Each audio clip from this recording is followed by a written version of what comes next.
Sim Center has been a long time in the making, and the building is fabulous. We've got these great rooms, this great environment, but really this is about so much more than just the Sim Center building. We've got health professionals from medicine, from nursing, we've got medical students, we've got staff from the health authority, all coming together to train in a safe environment.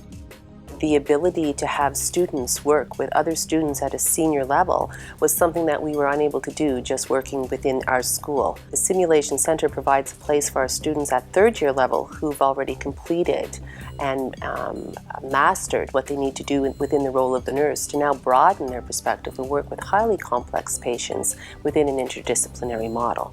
So therefore they work with other health professional students and start to understand the importance of communication and understanding of differing roles that's required to provide safe patient care.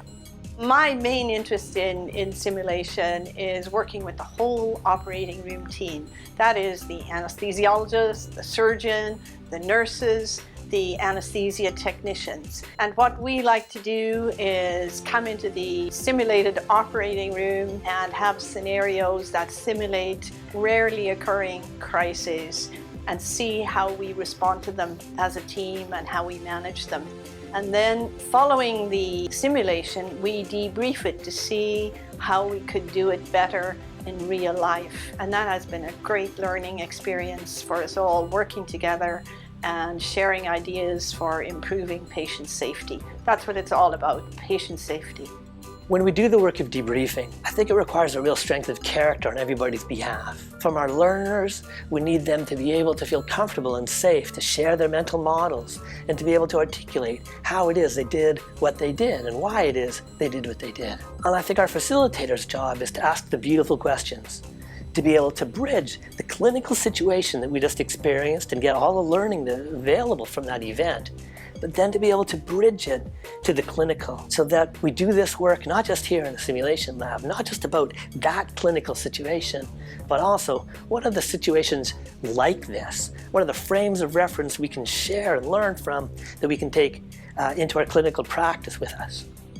I provide our clinical educators and learners technical support, training, and helping them interface various medical devices with our simulators.